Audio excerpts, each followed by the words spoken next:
क्या मोदी सरकार अपने तीसरे कार्यकाल में फिसलती जा रही है? क्या हम देख रहे हैं एक ऐसी सरकार जो बार बार अपनी नीतियों से पलट रही है? हाल ही में मोदी सरकार ने कई महत्वपूर्ण नीतियों में यू टर्न लिया है और इसके पीछे का क्या कारण है, आज हम उन फैसलों पर गौर करेंगे जिन्होंने मोदी सरकार की कमजोरी को उजागर किया है और उनके प्रभाव को जानेंगे।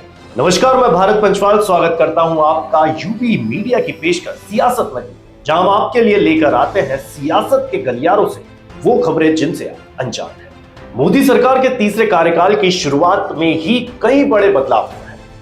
सबसे हालिया मामला है यूपीएससी के द्वारा विभिन्न विभागों में सीधी भर्ती के विज्ञापन वापस देना। यह स्कीम वरिष्ठ और मध्य स्तर के पदों के लिए सीधी भर्ती की प्रक्रिया पर आधारित है, जिसमें एससी, एसटी और ओबीसी के लिए आरक्षण का प्रावधान नहीं है।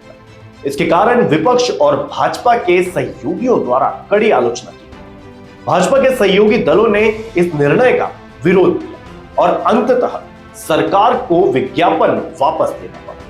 कांग्रेस ने इसे मोदी सरकार की कमजोरी के प्रतीक के रूप में प्रस्तुत किया है, यह दावा करते हुए कि मोदी सरकार को अपने सहयोगियों की मांगों के आगे झुकना पड़ा है। इसके अलावा मोदी सरकार ने हाल ही में ब्रॉडकास्टिंग सर्विस रेगुलेशन बिल 2024 को वापस लिया है। इस बिल का उद्देश्य इंडिपेंडेंट न्यूज क्रिएटर्स की सामग्री को रेगुलेट करना था, लेकिन इसे सीक्रेट सेकेंड ड्राफ्ट के आरोपों के बीच वापस लिया गया। क्या यह निर्णय विरोधियों की आलोचना और जनता के दबाव का परिणाम था?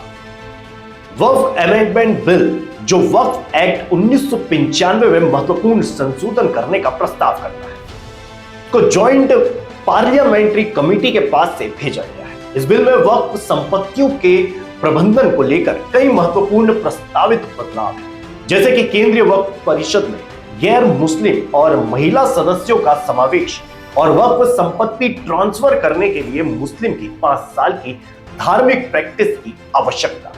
भाजपा के सहयोगी दलों और मुस्लिम संगठनों द्वारा इसका विरोध किया, जिससे यह बिल समीक्षा के लिए भेजा गया। यह कदम भी सरकार की अपने सहयोगियों के दबाव के प्रति प्रतिक्रियाशीलता को दर्शाता है।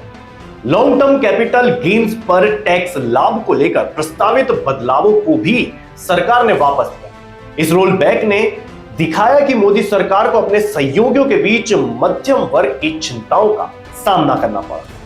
क्या यह बदलाव भी मोदी सरकार की कमजोरी को उजागर करता है? इन सब बदलावों से यह साफ है कि मोदी सरकार की नीतियों में लगातार परिवर्तन हो रहा है। क्या सरकार का यह लचीलापन इस बात का संकेत है कि भाजपा अब अपने सहयोगियों की मांगों को प्राथमिकता दे रही है? क्या मोदी सरकार की शक्ति अब पूर्ववत नहीं रही? क्या मोदी सरकार के ये यूटर्न उनके नेतृत्व की कमजोरी को उजागर करते हैं, या ये सिर्फ एक सामंजस्यपूर्ण गठबंधन की दिशा में एक कदम है? आप क्या सोचते हैं? कमेंट्स में अपनी राय साझा जरूर करें और वीडियो को लाइक करें, शेयर करें और चैनल को सब्सक्राइब करें। अगले एपिसोड में हम और भी राजनीति के पहलुओं पर चर्चा करेंगे। धन्यवाद।